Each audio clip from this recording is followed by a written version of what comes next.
Muchas gracias a ustedes por acompañarnos a este conversatorio del cuerpo en el cine colombiano. Yo quería comenzar contándoles que nuestro cine es bien paradójico y contradictorio. El cine llegó a Colombia por primera vez a la ciudad de Colón, que ahora es Panamá. O sea, llegó como un gato de Schrödinger y a la vez no llegó, porque Panamá ya no se parte de nuestro territorio.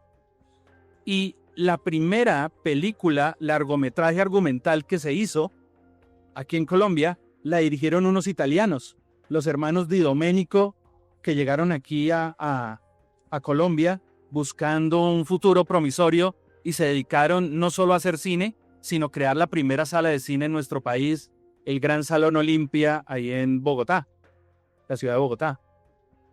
Y ellos dirigieron una película que se llama El drama del 15 de octubre. Y en esa película se narra el asesinato del general Rafael Uribe Uribe. Para esa película, los hermanos Di Domenico utilizaron a los asesinos del general para que se interpretaran a ellos mismos y sabiendo cómo lo asesinaron, pues se hiciera la puesta en escena lo más realista posible. La película causó escándalo. La película, al parecer, no se alcanzó a proyectar en su totalidad por todo lo que causó. Y en este momento no se puede ver porque está perdida, como muchas películas en la historia del cine. De hecho, las dos primeras películas colombianas, que son esa y María, la adaptación de Jorge Isaacs, están perdidas. Se volvieron tacón de zapatos o peineta o punta de cordón de zapatos, que era lo que se hacía con el celuloide reciclado. Pero esta introducción yo quería ponerla aquí en evidencia para decirles que nuestra primera película es sobre un asesinato. Entonces estamos hablando de un cuerpo violentado, un cuerpo sometido. Y es que nosotros los colombianos vamos más hacia el instinto de muerte, lo que llamaríamos tánatos, los psicólogos, que a lo erótico, el cuidado, la vida. Entonces yo quisiera comenzar con Mayida, tú como actriz. ¿Cómo logras encarnar a esos cuerpos que son violentados, que son sometidos, que son maltratados? Y te lo pregunto porque tu última película, El bolero de Rubén, tiene que ver con un personaje con esas características. Buenas tardes, sí. Hola.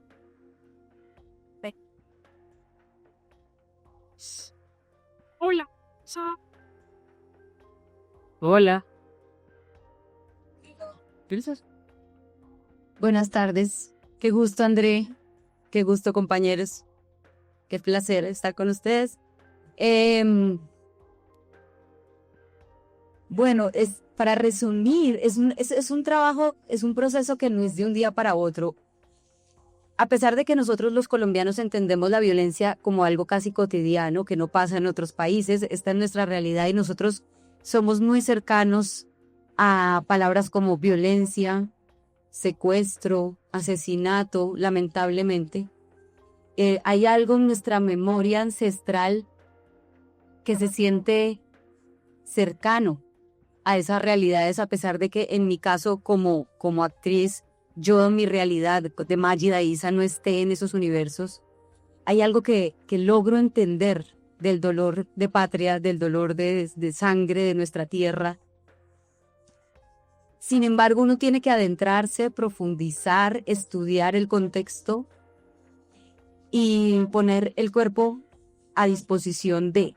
Definitivamente, mi punto de vista como actriz, como el cuerpo es el instrumento narrativo, yo no lo puedo ver como un espectador. O sea, el cuerpo es el instrumento que yo tengo, es mi guitarra para tocar la melodía. O sea, no tengo otra forma sino adentrarme profundo para poder entender la ideología, la emocionalidad, cómo poner al servicio de todo eso mi voz, mi gesto, mi fisicalidad y hacer que todo eso haga una partitura de acciones que tenga lógica en ese universo que quiere contar el director, el escritor, el equipo de trabajo, porque no eres tú solo, sino hay hay que, digamos, dibujar el mapa de para dónde vamos todos juntos, y uno sí tiene ciertos puntitos, es como esos mapas de puntos que uno une.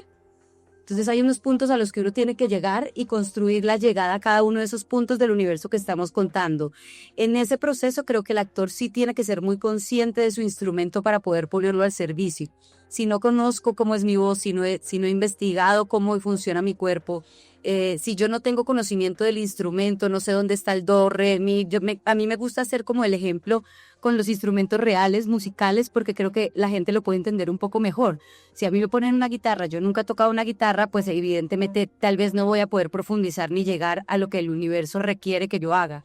Pero si yo ya sé cómo funciona mi instrumento, que es mi cuerpo, sé cómo funciona mi emocionalidad, sé cómo puedo manejar mi voz, y para eso hay muchas técnicas. Si sé cómo manejar este instrumento, cuando llega la partitura, pues hay algo que voy a poder improvisar o tocar o buscar, que eso me parece importante, y por eso a veces yo soy un poquito cansona con el tema de que el actor tiene que estudiar su instrumento. No, hay muchas cosas que se pueden lograr con la intuición, pero tal vez no cosas muy permanentes o muy profundas, o no todas las veces te va a salir bien por la intuición.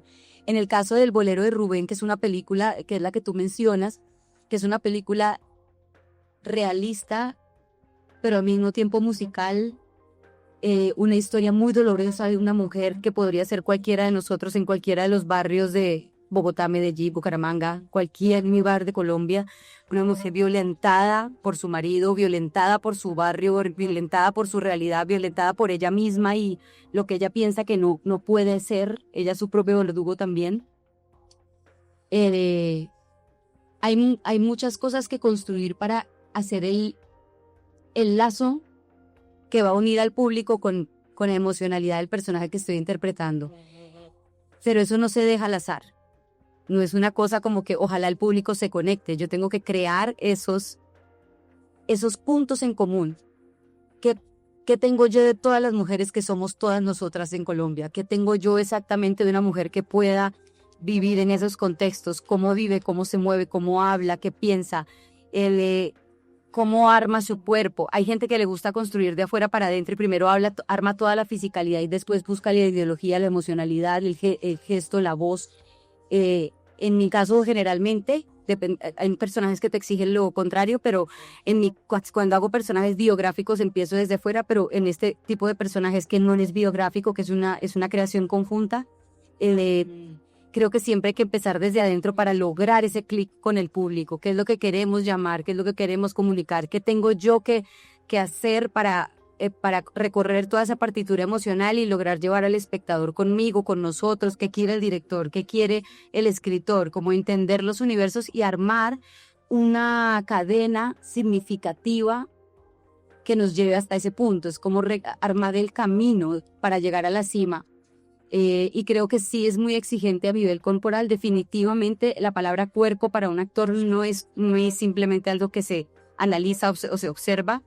Para un actor podría hacerlo todo, porque pues todo el universo que voy a comunicar está aquí. Este es mi instrumento, el que tengo que cuidar, el que tengo que entrenar, el que tengo que lograr transformar para contar la historia. Y yo creo que en mi caso personal es el proceso que más disfruta. Esa armada del personaje, esa armada en que todos opinamos y que yo tengo que buscar cómo llegar corporalmente a lograrlo. Esa es como la parte más seductora para mí del proceso. Mágida, pero pensando en eso, ¿has tenido alguna vez que encarnar un personaje que te dé miedo, que te duela, que sea incómodo? Sí. Que me duela, que sea incómodo, que me haga estudiar mucho y que también tenga que cuidar de mi cuerpo como actriz. Si, por ejemplo, hice una serie que se llama La Sustituta hace como 2 años, una mujer que tenía muchos trastornos mentales y yo tenía que cuidar los trastornos mentales para hacer esas escenas. Eran 4 meses haciendo escenas permanentemente de ataques de pánico, brotes psicóticos, una cantidad una cosa muy compleja.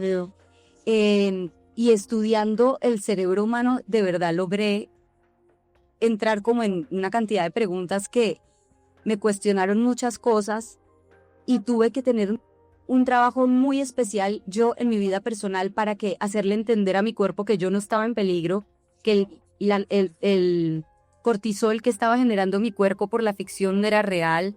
Porque claro, yo hago una escena de un ataque de pánico, de un asesinato, de un brote psicótico, pero mi mente y mi cuerpo no entienden qué es la ficción.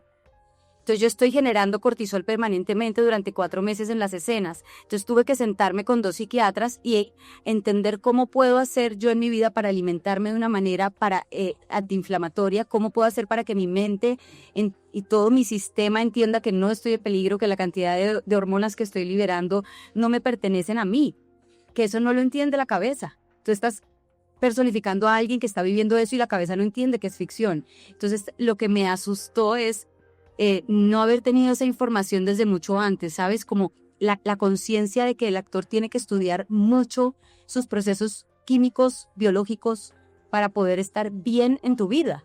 Que lo que haces en ficción no logre a enfermarte en la vida real. Y generalmente me tocan personajes muy extremos, a mí nunca me dan los personajes de la llamada telefónica, de la historia de amor. A mí siempre me tocan personajes súper extremos o biográficos o una cosa que siempre me pone como al límite, que yo digo, Dios mío, este reto que yo creo esto no voy a ser capaz. Y la investigación con los 2 psiquiatras me llevaron a ese lugar, que no sé si era de miedo, no sé si la palabra sea miedo, pero sí era de una gran sorpresa de toda esa información que estaba recibiendo y de cómo los actores a veces no somos tan conscientes de lo que podemos ocasionar en el cuerpo físico si no conocemos esa información. Creo que eso es importante ponerlo en algún momento sobre la mesa. Sí. Y Ana, yo quería preguntarte, conectando con lo que Mayida nos dice, y es que tú tienes la perspectiva de una directora de actores, una directora de casting, y aquí estamos hablando de unos juegos bien particulares. Cuando nosotros, los espectadores, vemos películas, para poderlas disfrutar, entre comillas, tenemos que olvidarnos que estamos viendo una película. En otras palabras, nuestro cerebro tiene que pensar que lo que estamos viendo es real. Por eso es que cuando termina una película nos sentimos desorientados, porque volvemos a salir a nuestro mundo. Y con los actores tiene que pasar lo mismo, pero eso puede llevar un precio a pagar. Y especialmente cuando los actores no son actores preparados, son actores naturales o son niños. Entonces quisiera que nos contara sobre eso. Bueno,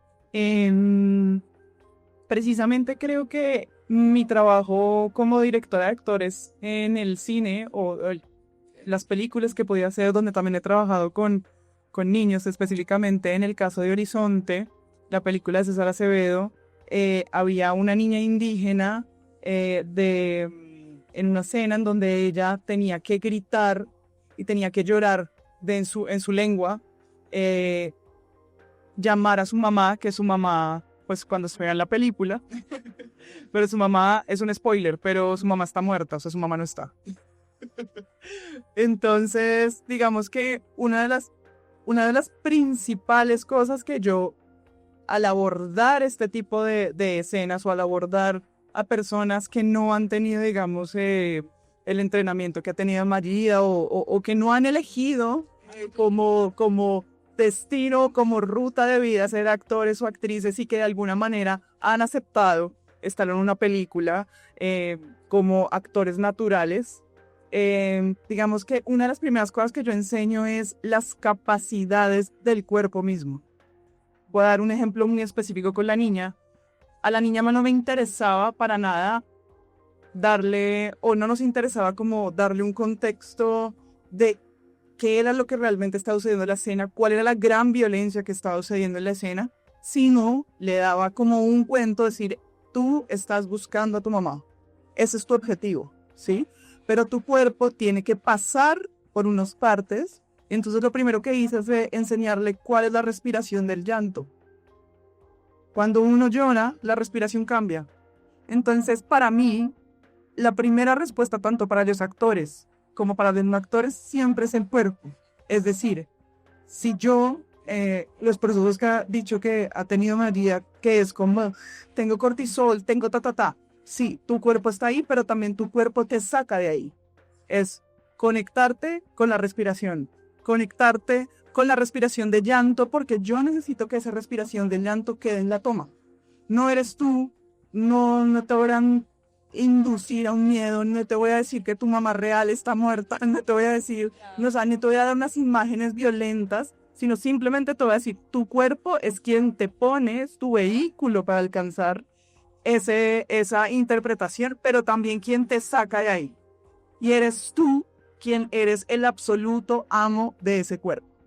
Entonces, para mí es muy importante que sea la experiencia a través del cuerpo lo que les permita ir a donde necesitamos ir, porque lo necesitamos, que entiendan que eso es lo que necesitamos, pero que es ese mismo cuerpo quien te baja de ahí. Y creo que pues es como yo opero. Pero hay algo ahí que me interesa como cinéfilo y es lo siguiente. Cuando yo elijo un actor natural, pues el actor natural se elige es porque se interpreta a sí mismo. No es el actor profesional que habita muchos personajes y que puede hacerlo.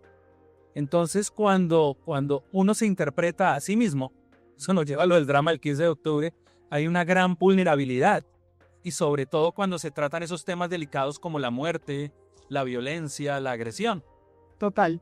Bueno, yo como entiendo, y no sé, Carlos también ahí nos puede dar su perspectiva, y Magia también, pero yo como entiendo los actores naturales, no, yo creo que nadie en un ejercicio de ficción, nadie se interpreta a sí mismo.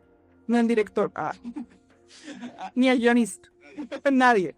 Nadie se interpreta a sí mismo en una perspectiva. ¿Es una versión idealizada? Yo siento que es una versión súper idealizada. En un ejercicio de ficción, nadie se interpreta a sí mismo porque estamos precisamente poniendo en un territorio de la ficción, en algo que estamos poniendo algo extra cotidiano a nosotros. Lo estamos volviendo una película, lo estamos volviendo un libro, lo estamos volviendo una serie, lo estamos poniendo en otro territorio y eso es muy importante entender.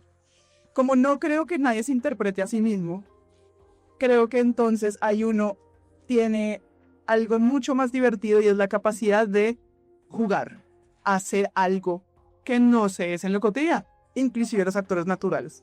Como directora de casting, a veces elijo, o a veces, digamos, dentro de la producción que estamos, elegimos actores naturales por la cercanía del contexto que esa persona tiene con el personaje, no porque esa persona sea el personaje. Vuelvo al ejemplo de la niña indígena. Ella era una niña de una comunidad que entendía una lengua, que digamos en su cuerpo se veían los rasgos de esa comunidad, tenía el lenguaje de esa comunidad, y entonces eso era algo muy importante para la historia de la película. Pero yo jamás elegí a la niña porque haya atravesado las violencias que ese personaje ha atravesado. Yo elegí a esa niña porque está dentro de una comunidad, tiene un lenguaje, tiene unos rasgos que me permiten contar la historia ficticia de esa niña indígena que va a estar en la película, ¿sí? Entonces, eso para mí es como súper importante. ¿Cuál es la pregunta? No, pues la pregunta es que, pues, sea desde el contexto, hay una gran vulnerabilidad, y sobre todo si se es niño, de enfrentarse a unas situaciones que así sea juego, pues los niños todavía no tienen esa división entre lo que es y lo que no es. Claro, creo que abordar a los niños, creo que para mí de hecho los niños tienen esa gran capacidad que después perdemos de tomarnos las cosas no tan en serio. Entonces proponerle un juego a un niño, es el juego que yo le propongo a los actores, es vamos a jugar, y el juego que como cineastas le proponemos a los espectadores, ven, paga tu boleta, entra a la sala de cine y vamos a tener un momento, un juego, una película. Es ficción. Y la ficción, como los juegos de niños, nos van a cambiar. O sea, no sé, inclusive hasta cuando uno jugaba Power Rangers, y salía y, no sé, el humor cambia, estás sudado, y botaste toda la energía ahí, por lo menos el primer cambio, además de otros, ¿sí? Pero creo que lo más importante para mí es ficción, es un juego, es un trato entre nosotros. Entonces la vulnerabilidad está permitida porque es un juego, porque es un trato entre nosotros. Pero para que esa persona sea vulnerable, yo también tengo que darme a conocer como vulnerable. El equipo técnico tiene que darse. Tiene que abrirse. O sea, si tú quieres que un cuerpo, tú quieres que alguien haga su trabajo, tú también tienes que hacer el tuyo y parte del tuyo es, esta soy yo, aquí estoy para ti, no voy a estar frente a la cámara, pero estoy detrás de ella y aquí estoy siempre. Es como un poco... Ana, es como vamos a jugar, pero como jugamos los niños. Jugamos, pero asumimos que esto es de verdad y después salimos del juego. Exacto, vamos a jugar y los juegos son muy en serio, como los niños. Es como, dile a un niño, vamos a jugar a que somos tiranosaurio rex. Y todo su cuerpo, cada célula de su cuerpo va a jugar a ser un tiranosaurio rex. Pero, fin del juego, ven, respirémonos, tomémonos algo juntos y hasta que ya tiranosaurio rex ya quedó como parte de nuestra memoria. Ya, Perfecto. vamos a olvidar otra cosa. Bien. Carlos, tus personajes en Sin Mover los Labios, en Gordo, Calvo y Bajito, son personajes atravesados por la violencia, pero es una violencia no tan física, sino más de silencios, de represión, de contención. ¿Cómo, como director, logras proyectar eso con esas herramientas de las que habla Mayida, que son los actores? Bueno, en el caso de Sin Mover los Labios, por ejemplo, bueno, el papel que hace Consuelo Luzardo, que es de la mamá, ella finge hacerse la muerta para que su hijo se preocupe por ella, ¿no? Es parte de la trama. Y pues para mí el ejercicio con Consuelo era, bueno, ¿cómo es alguien muerto, no? ¿Cómo actuar la muerte? Pero la muerte de mentiras, o sea, cómo fingir la muerte para generar interés, cómo producir lástima haciéndose muerto. Y en el caso de Giancarlo, que es el protagonista, era un tipo que estaba fuera, digamos, como habitaba una realidad muy interior y muy desconectada con el mundo tangible. Y los ensayos eran, yo me acuerdo, él llegaba, se sentaba y yo le decía, deje de mirarme, y dejaba de mirarme y luego le decía, míreme, me miraba, eran cosas muy sencillas, como de, él en ese momento iban a ser su hija, ya tenía su hijo, y entonces yo le decía, cuando yo le diga acción, piense en todos los problemas pues asociados a que ya va a ser el parto, y olvídese que estamos filmando, o sea, váyase por allá, porque sabía que era algo que le ocupaba el cerebro. Y de hecho ahí en Sin Mover los Labios hay una telenovela que ellos miran, y hay una escena en la que se agarran a puñaladas, que es muy cercano como al cine gore, esa escena. Y a mí me generaba como mucha, no sé, como placer ver esa violencia tan falsa, como tan mal hecha, como tan exagerada, y como tan cercana también son dos hombres que uno se monta encima del otro y le mete puñaladas porque le quitó a su novia. Y hay algo muy cercano a la penetración entre dos hombres con ese puñal, y esa sangre que digamos que me parece que relaciona un poco esta noción de Eros y Thanatos. En el caso de Gordo, Calvo y Bajito, hay una cosa que tiene que ver con el cuerpo, digamos, no... bien. Sí, me musicalizaron. No. Era un momento más dramático. Ahorita hablo con los muchachos para que cambie la música. No, pero me refería a que hay algo acerca de su propio cuerpo y de cómo siente que su cuerpo es mirado por los demás. Pero además en el mismo ejercicio de la película hay algo de abstraer las formas. Era algo que yo quería y era que, porque es una película animada para quienes no la han visto, y era que la gente se conmoviera con líneas, con dos punticos, con lo mínimo. Por lo mínimo, generarle una noción de presencia de alguien. Y ya las dos películas siguientes, y en especial quisiera hablar de Entrevista Laboral, que es mi última película. Sí. La que es sobre un chico en Patio Bonito que está aprendiendo a hablar inglés, y entonces ve un curso, una idealización del cuerpo extranjero, una idealización de la vida fuera del país, que hace que él se odie a sí mismo un poco, en la medida que consume ciertas representaciones. Recuerdo un texto de Orhan Pamuk que habla acerca de esto, acerca de ver tantas representaciones de otros que terminamos, él dice, volviéndonos ciegos a nuestras propias representaciones. Entonces hay una reflexión ahí acerca de la corporalidad, en un sentido bastante abstracto, digamos, o sea, digamos, con que se aleje de una idea sencilla y se vaya complejizando en el proceso. Y volviendo a Sin mover los labios, además de ese comentario que tú haces sobre la violencia en la telenovela que ven, pues está el muñeco ventríloco. Entonces quisiera que nos hablaras un poquito sobre ese personaje, que no llega a ser un actor, pero es un vehículo de violencia. Sí, bueno, la película arrancó a formularse por una imagen que yo vi de un niño por allá en Uruguay que se presenta en un talent show y fracasa. Y luego empecé a hablar con un ventríloco venezolano que era muy conocido, que era Carlos Donoso. Ya fallecí. Sí, murió. Él iba a salir en la película, pero luego tuvimos inconvenientes. Y cuando fui a visitarlo a su casa, tenía toda esa mano de muñecos por allá y como me sentí como cuando uno va a visitar a un niño y le muestra sus juguetes. Entonces le dice, ay, aquí está mi no sé qué, aquí está mi no sé qué, y este es... Y como que es una forma, es una muestra de orgullo, pero también como de generar cariño por el otro, o sea, interés. Y sacaba sus muñecos y sacaba sus muñecos.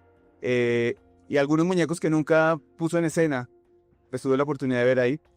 Y luego empecé yo a hacer como el casting de muñeco para la película, que no, pues no era tan fácil y conseguimos al muñeco en Estados Unidos y lo conseguimos y se lo robaron al muñeco. Entonces tocó volver a hacer casting de muñecos y había algo ahí como que me parece que es muy interesante como sobre el objeto y la animación de un objeto, ¿no? Llenarlo de alma. Que yo pensaba ahorita que las oía hablar a ustedes dos, lo que uno está haciendo, a ver, es que yo no estudié cine, yo estudié como artes y entonces para mí lo que sucede en un set es algo muy cercano a lo ritual. Por ende pasan ciertas cosas que son accidentes y que son bellísimas cuando están ahí. Y entonces yo esperaba como que se apareciera la vida de ese muñeco, porque el que hacía el personaje principal estaba rodeado de actores muy conocidos, pero el protagonista era un actor no profesional. Y fue una elección consciente que hice yo para que no hubiera como una comunicación en los códigos como de los actores, ¿no? Como que existe un compañerismo y una construcción de escena conjunta de la que él no hacía parte y eso me parecía que funcionaba bien. Y no era ventríloco, entonces me parecía como que, bueno, ahí iba sucediendo esto que parecía el alma del muñeco, pero también siento que en las películas empieza a aparecer algo así, ¿no? Que empieza a aparecer el alma del personaje en estas personas que por X o Y motivos se seleccionan para interpretar esos roles.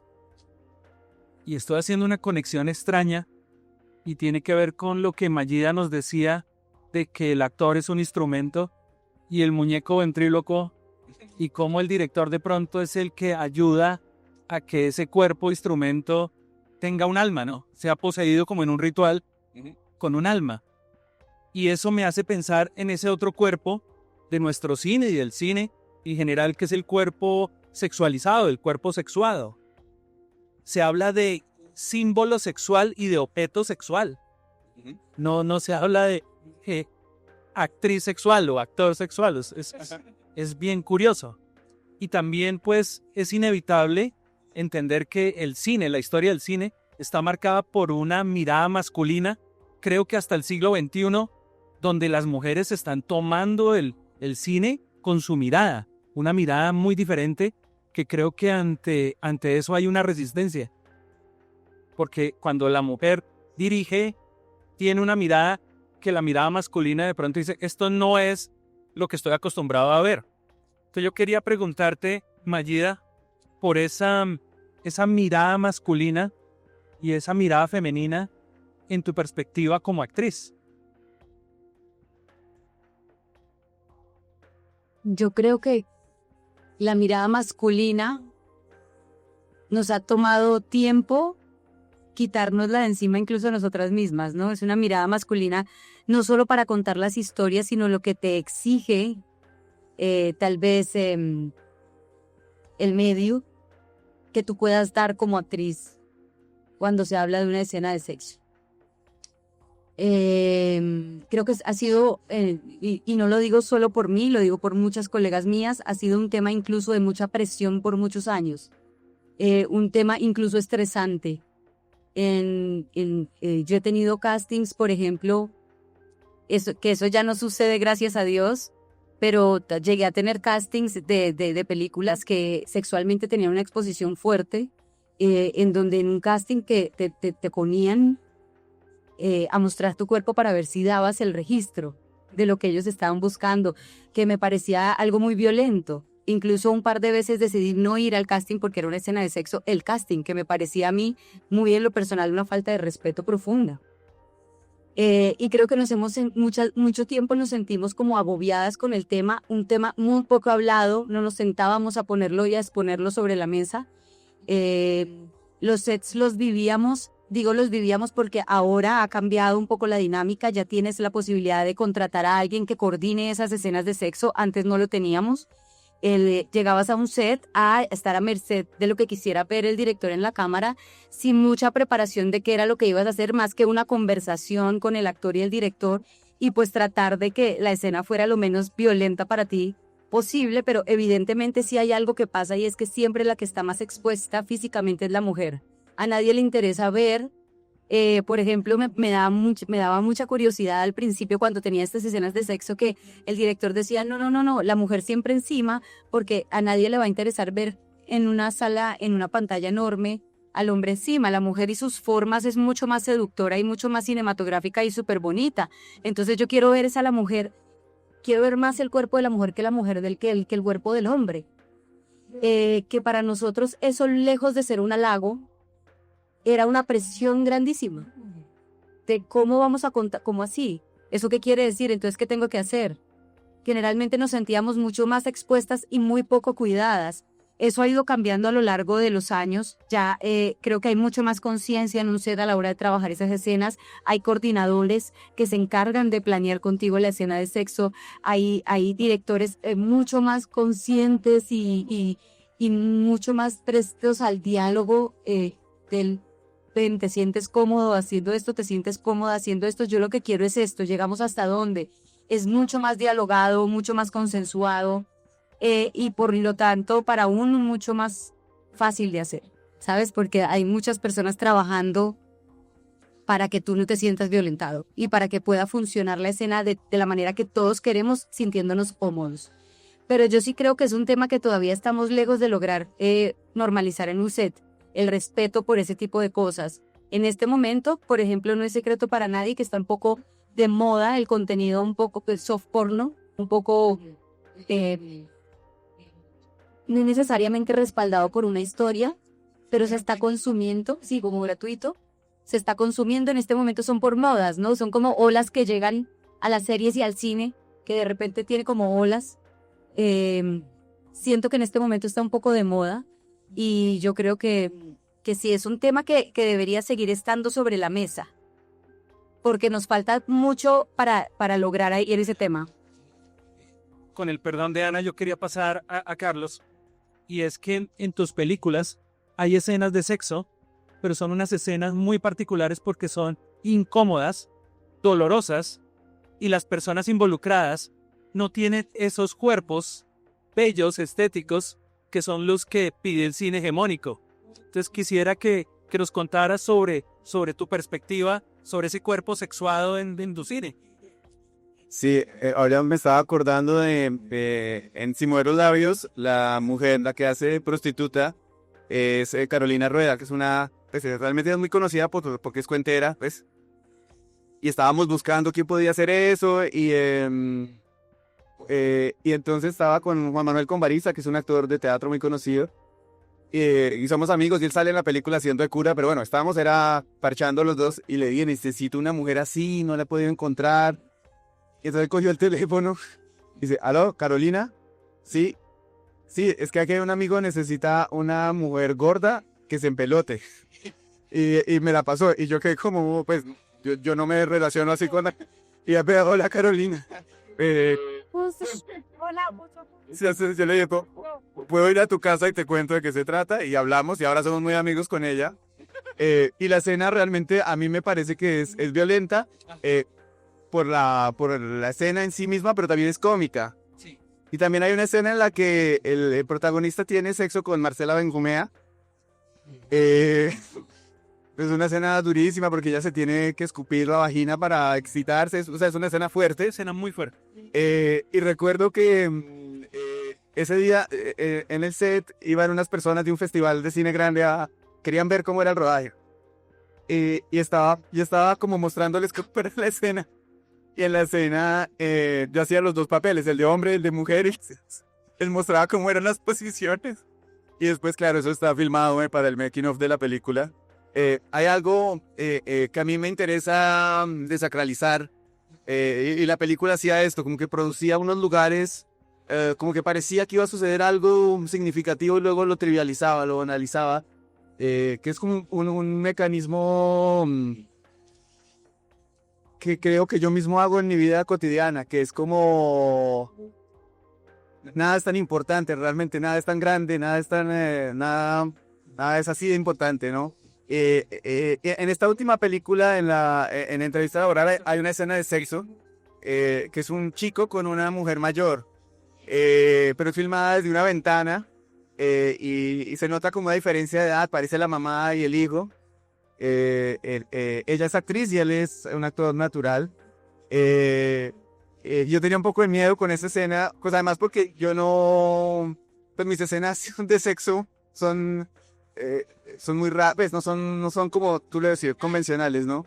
Pero a mí me parece que sale bastante bien librada. Quería volver a Simón de los labios porque tú decías ahora esto del cuerpo femenino y del cuerpo masculino, y está la escena en la que tiene sexo Giancarlo con Margarita Ortega, y él está teniendo sexo con ella, suena el timbre, y él coge, la tira al piso y va a abrir el timbre, y se nota que él tiene una erección en esa escena. Y recuerdo la reacción del público cuando veían la erección, era salirse de la sala. Hablando como de, digamos, si fuera, o sea, hay una cosa frente al falo, ¿no? Que para mí también tiene que ver con un miedo gigante a la homosexualidad misma de las personas que están viendo la película y no quieren ver un falo porque se asustan, ¿no? Hablando ahorita de la violencia y de los miedos, recuerdo un estudio por allá que usamos para una película en la que la gente prefería vivir al lado de un paramilitar que de un homosexual. Y estas cosas, digamos, que hablan mucho de cómo soy homofóbica, absolutamente homofóbica. Pero fíjate que lo que tiene tu cine en términos de la sexualidad es que genera un extrañamiento. Uno toma una especie de distancia y se da cuenta que el sexo es extraño y hasta absurdo. Y por eso la risa, ¿no? La risa es un reflejo frente al absurdo. Sí, y yo pensaba ahora en esto que decían como el uso del sexo como material para que vaya más gente, ¿no? Y para mí está perfectamente explicado en el consumo de la pornografía. Es decir, yo diría que se habían demorado en empezar a usar el sexo de esa forma. Yo creo que hay algo acerca del sexo que es muy cercano a cualquier otro tipo de idealización. Y a mí cuando veo estas escenas de sexo, a mí rara vez me gustan las escenas de sexo porque tienen esta cosa como grandiosa y esta cosa grandiosa me parece casi siempre como esos monumentos del Parque Jaime Duque, como una cosa como pues que a mí me resulta muy pequeño, o sea, como muy risible, ¿sí? Ajá, hilarante. Sí, recuerdo ahorita en cómo empieza esta película de Godard que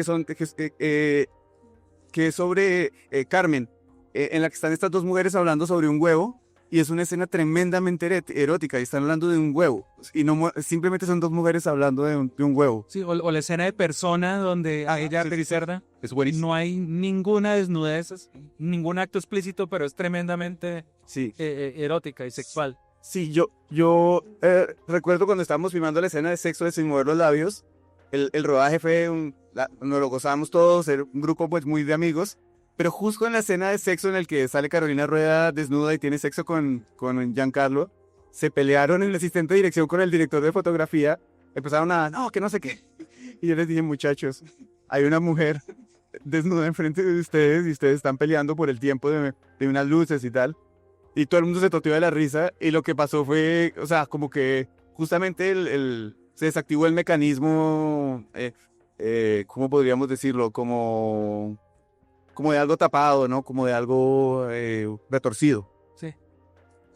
Ana, yo quería preguntarte por lo siguiente, y es, te voy a dar un ejemplo. Hace un tiempo yo entrevisté a un actor norteamericano, a Chris Pratt, y él me decía, yo siempre iba a castings y en el casting me decían, tú eres el mejor amigo del protagonista. Pero en un momento en Guardianes de la Galaxia, dijeron, tú tienes la gracia para ser el héroe, pero tienes que dejar de comer. Y apenas dejó de comer, que fue lo que hizo, le llovieron papeles de protagonista en Jurassic World, bueno, etcétera, etcétera. Y él dice, pero a mí me gusta comer. Entonces, quiero que me hables sobre ese proceso de elegir a los actores pensando en su cuerpo, pero al mismo tiempo, cómo eso tiene que manejarse porque se puede caer en explotación y en un utilitarismo, ¿no? De una persona, que es un instrumento, pero es una persona. Bueno, pues yo creo que eso va conectado también un poco como a lo que hablabas tú antes y a lo que también habló María acerca de la mirada patriarcal o de la mirada masculina con respecto a muchas cosas. Porque lo matriarcal, lo masculino no solamente le ha hecho daño a la mujer, pero nos ha hecho daño a todos en el sentido en que creemos que hay un cuerpo para protagonizar y otro cuerpo que no. Y eso es mentira, eso es falso. Yo también he sido actriz y una vez fui a un casting de una serie muy grande acá en este país.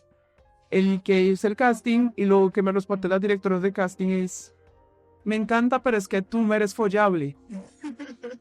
Y yo, sí, y yo pues las instalaciones las tengo, o sea, que todo bien. Sí. A lo que voy con eso, sí, no solamente el casting es explotación, la manera en cómo se estamos acercando o cómo seguimos subrayando esa narrativa donde hay cuerpos delgados, donde decimos que además lo delgado es estético, que eso no tiene nada que ver con la estética, nada.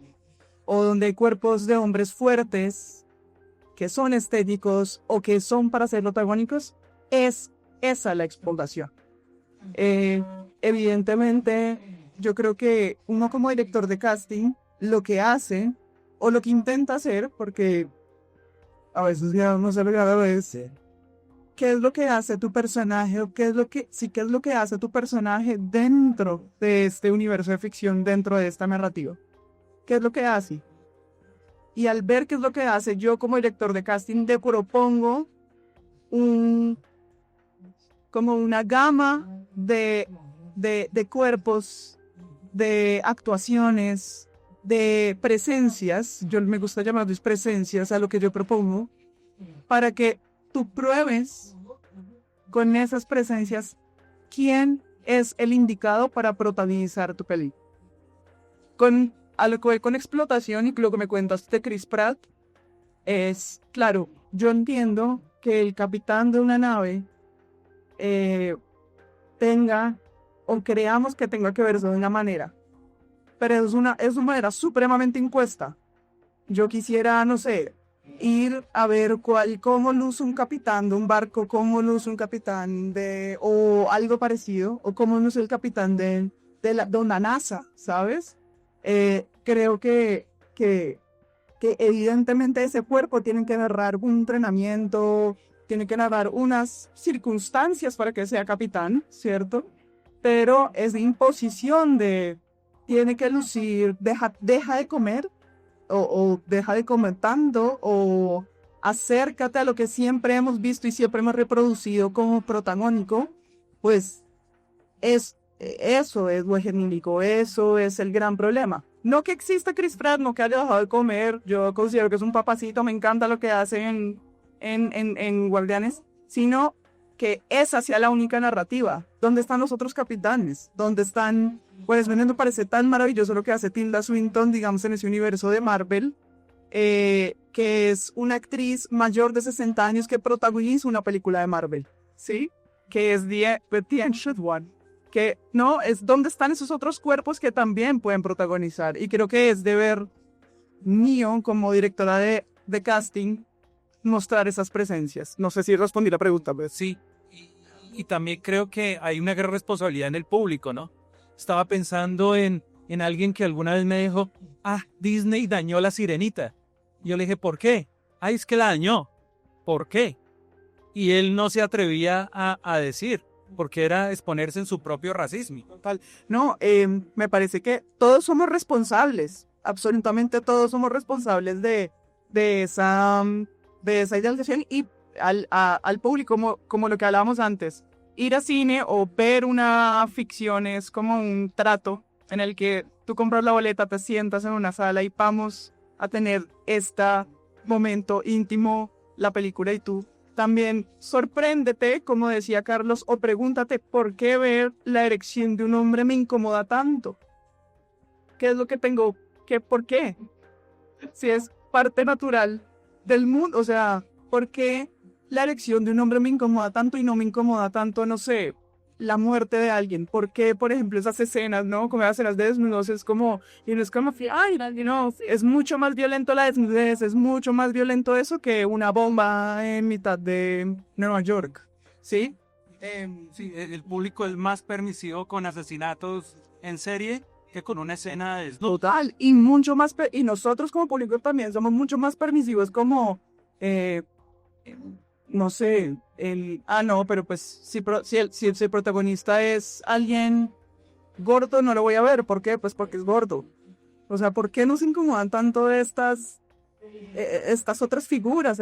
O sea, ¿qué es lo que nos han reproducido tanto mentalmente que además nos han hecho sufrir a nosotros? Porque además nosotros tenemos esas reproducciones como referencia. Es como, yo no puedo estar en esa serie porque no soy follable, porque no respondo a algo que un hombre blanco dijo hace muchos años, ¿sí? Hace muchísimos años, ¿no? ¿Quieres decir algo? No, pero cuando termines, termines. ¿Ya? Que yo les iba a contar ahí como anécdota que al principio de mi carrera yo era esa persona. A mí me decían, no puedes ser protagonista, tu perfil no es de protagonista. Mírate la cara, no eres ni suficientemente linda ni suficientemente fea. O sea, no eres ni fea, ni bonita, ni flaca, ni gorda. O sea, no sabemos cómo ubicarte, eres rara.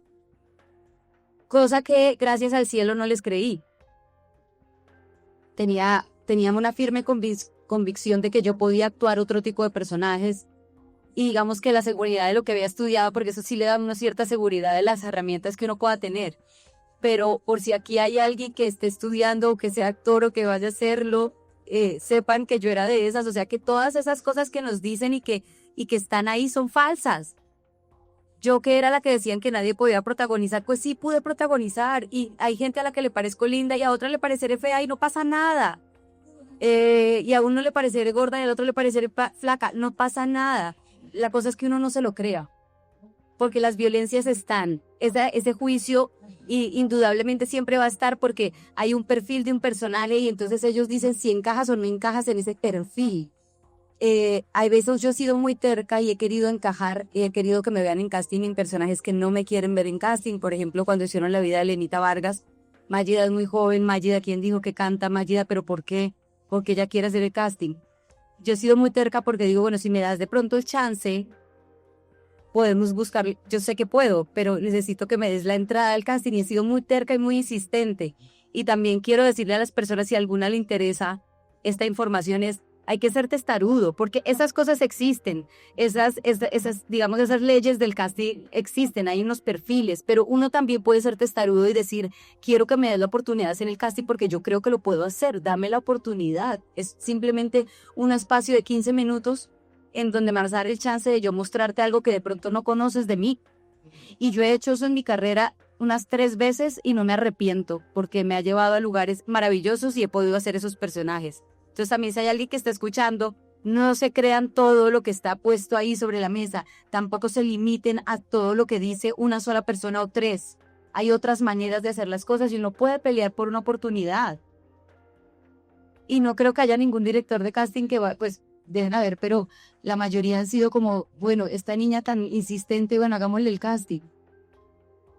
Y uno dice, bueno, ojalá lo vean, pero por lo menos hice el ejercicio de retarme a mí misma a hacer algo distinto que tal vez otro dice que yo no soy capaz de hacer. Me parece muy importante si alguien está en esos procesos que escuche esto. No es lo que te digan, es lo que tú te creas de lo que te dicen. Creo que ahí está. Y la historia del cine tiene grandes actuaciones de personas que iban en contra del casting para el cual fueron. Y la historia de la televisión, nuestra novela más famosa es Betty la Fea, que no, que era la fea, se suponía que no podía protagonizar. Ahora, después podemos hablar de cuando la volvieron bonita, todo eso, pero eso es otra charla.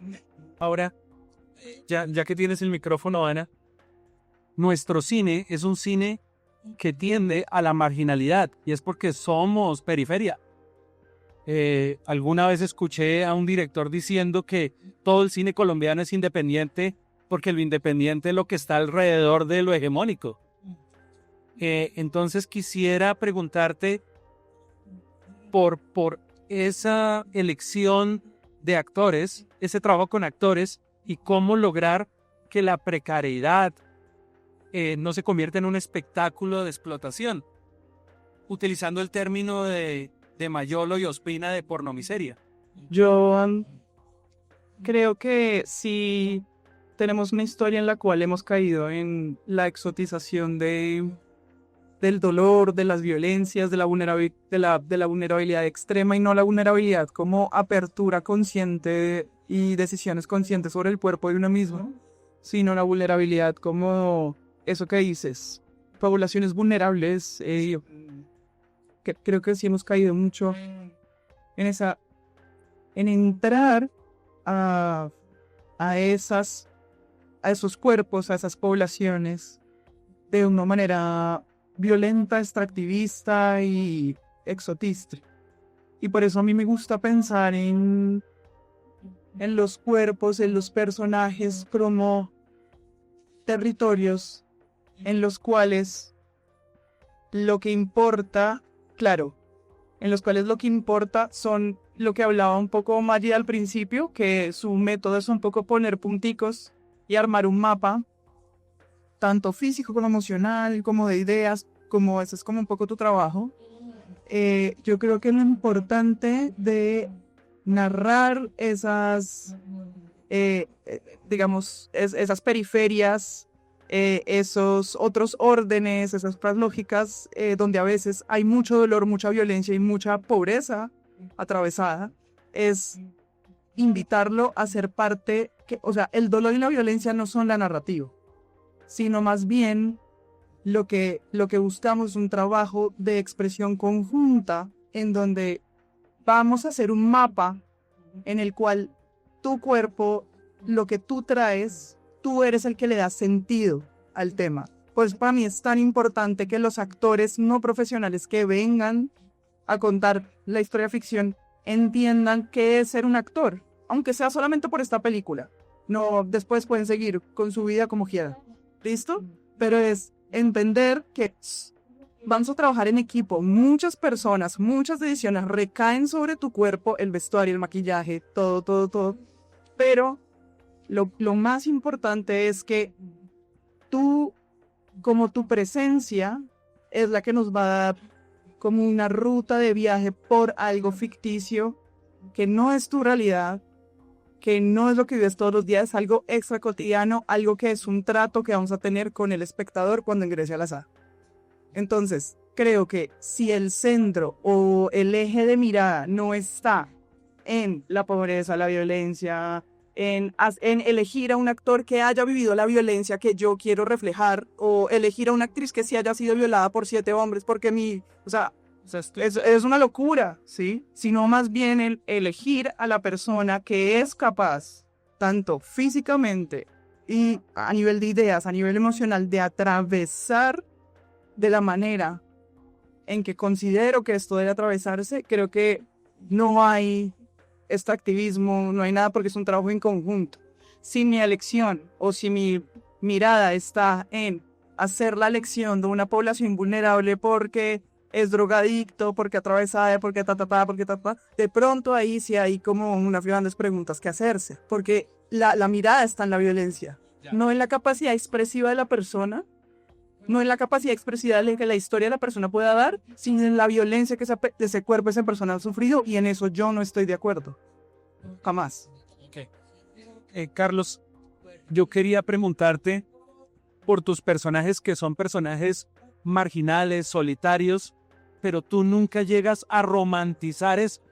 ¿Cómo logras tú llegar a ese punto?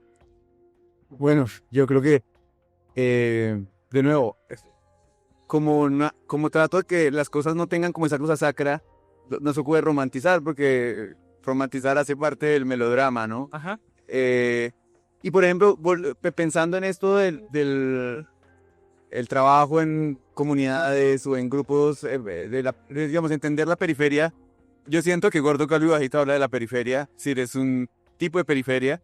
Siento que Sin Mover los Labios habla de periferia también. Mi película El Concursante, que la hicimos en Cartagena, en el barrio Nelson Mandela, pues habita un barrio de los llamados periferia, lo mismo ahorita lo que hicimos con Entrevista Laboral. A mí me interesa la visión de la periferia porque tiene distancia, y desde la distancia, pues todo el teatro que se hace para sobrevivir es patético, ¿no? Es risible. Y hoy creo que surge la comedia en mis películas. Pero tanto en estas últimas dos, que hay un trabajo de inmersión en estos lugares donde filmamos, yo creo que la relación que se tejió con estas personas y con, de nuevo, los cuerpos y la elección de los personajes, digamos que en ambos casos el casting realmente era un callejear, o sea, era pasar por la calle, hablar con la gente, perder tiempo, emborracharme con ella, ir y volver hasta empezar a encontrar quiénes son las personas que pueden estar allí, ¿no? En la última película, Entrevista Laboral, se filma una escena que es un plano secuencia de 16 minutos en lo que llaman aquí una olla, ¿no? Con 200 personas en escena, y, o sea, digamos, una escena muy compleja, de la que yo me siento muy orgulloso justamente por el dispositivo, como se filmó, y también por la manera en la que aparece representada algo como sin esta necesidad de moralizante que tiene la explotación de la miseria, ¿no? Que es un poquito condescendiente, es un poquito, es muy expositiva, y limita a lo que se representa a su condición económica. Es decir, usted es simplemente un pobre, y será, sí, digamos, todas sus dimensiones se alinean con ser un pobre. Y esta escena creo que yo me siento muy orgulloso de esta escena, porque es una escena vital en la que uno entiende un montón de dimensiones de lo que está sucediendo allí, de la vitalidad de un lugar como estos de expendios de droga. Y yo quisiera, Carlos, conectar con el último cuerpo de esta charla, y es el cuerpo político. ¿Todo arte es político? Yo recuerdo, hay una frase de Abbas Kiarostami que dice que cada posición de cámara es un statement político, ¿no? Y yo creo que sí, totalmente. Y finalmente es político en mi caso también, porque si no, no lo haría. Sí, digamos que es parte del... Es la razón de ser de... Sí, o sea, lo que me interesa es eso, como poner en tensión y poner a la gente a dudar. Yo realmente no me interesa mucho decir nada, pero sí me interesa generar esas tensiones. Mayida, la misma pregunta. Eso es lo chévere de ser actriz. El arte es político de pronto para el que escribe, para el que dirige, pone su visión de lo que quiere contar, o del mensaje, si es que hay algún mensaje, o en el caso del actor yo no me atrevería a decir que es político. Nada más alejado en la construcción real de nosotros como actores, nada más alejado de lo político, y es completamente humano. Mi labor en ese eslabón de las artes, que puede ser una película, porque son muchas artes juntitas para lograr el gran objetivo que es esa película. En mi eslabón no es político, mi eslabón es absolutamente humano y en una búsqueda de la verdad permanente. Pero fíjate, Mayida, que al tomar ese camino, es el camino del humanismo. Y creo que nuestro cine, cuando florece, es cuando toma esa vía, la vía del humanismo. Y eso es político. Sí, lo que pasa es que la palabra político te encajona en un lugar que uno no se lo puede permitir en el proceso creativo de un actor. Por eso como que ni lo llevo hasta allá. ¿Sabes por qué? Cuando tú dices político o dices humanismo y tú ya sabes en qué cajón va eso. No necesariamente porque los humanos somos tan diversos, las historias son tan amplias, el cuerpo humano tiene tantas posibilidades que sí, que yo no me puedo meter en ese cajón porque yo debería ser capaz de combinar todos los cajones si es necesario, ¿sabes? No sé si me hago entender. Es un cine que no da respuestas, unos personajes que no dan respuestas, sino que son catalizadores para debates, para preguntas, y tienen que ser complejos.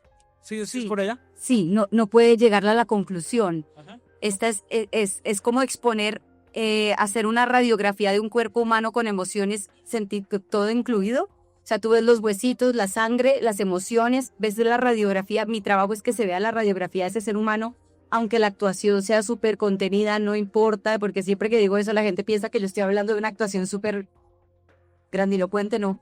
Pero tu trabajo como actor sí es poner toda esa radiografía ahí. Las conclusiones las saca o el público o la define el director con el editor, que dicen, editemos esta película, que esto va para acá, que a veces uno como actor ve la película y dice, wow, en el resultado eligieron otro camino. Pero digamos que uno como actor no tiene la posibilidad de engranar en una película políticamente su opinión o decir, este personaje solo piensa esto y quiero que mi personaje represente solo esto. No, tú tienes que estar abierto a hacer esa radiografía que todos quieren de un ser humano. Es puestas en la pantalla, yo estoy fuera de la pantalla como espectador y lo que veo se conecta conmigo. Tu historia es mi historia y eso es lo que Tarkovsky llamaba momentos sagrados. Sí. Sí, Sama. Esa es la magia. Esa es la magia y creo que por eso existen las audiencias. Si no hay esa conexión, pues simplemente es como ir a ver una gran pintura. Tú admiras lo bonito que estás viendo, pero de ahí a que genere una conexión real y llegue a tu emoción directamente, tal vez no. Y creo que es por eso que necesitamos nuestro cine, porque el cine de otros países puede ser muy interesante, muy complejo, muy entretenido, pero lejano. Puesto cine nos habla a nosotros, nos susurra al oído. Estamos más cerca. Sin duda, sí creo que todo arte es político y también creo que todo cuerpo es un territorio político. Bueno, creo que con esa frase podemos cerrar nuestro episodio. Muchas gracias. Y gracias a ustedes. Y recuerden que tenemos que seguir viendo Nuestras películas. Hay muchos tesoros del pasado, del presente y vienen a futuro. Y yo creo que tenemos que verlo. Tenemos que verlo porque descubrir la historia de nuestros cines es una cosa fascinante. Muchas gracias. Gracias, compañeros. Gracias. Bueno, muchísimas gracias a ustedes por estar aquí con nosotros, a Mayida, a Carlos, a Ana, a André, por esta conversación. Y claro, es eso también, o sea, el cine colombiano, ustedes vieron aquí todo lo que nos dio para hablar, y, o sea, no solamente el cine colombiano, cada película da mucho para hablar, mucho para emocionarse, mucho para reflexionar, y es clave que sepamos que se están haciendo muchas películas en Colombia cada año. El año pasado casi 80 películas se hicieron, y que obviamente las películas tienen también una necesidad de conexión con el público, así que nosotros desde Proimágenes Colombia, desde el Ministerio de las Culturas, trabajamos mucho en la promoción nacional del cine colombiano. Por eso les invitamos a que estén siempre pendientes de nuestras redes sociales. Ahí casi todos los jueves y todos los fines de semana en general hay información de las películas colombianas que ustedes pueden ir a ver en diferentes salas de cine a nivel nacional. Entonces recuerden, el cine colombiano nos late y hay muchas películas colombianas para emocionarnos de muchas maneras, esperando por ustedes en las salas de cine. Muchas gracias. El cine colombiano nos transporta, nos lleva a todos los rincones del corazón, nos inspira, nos conecta porque descubrimos que somos partes de un todo, nos emociona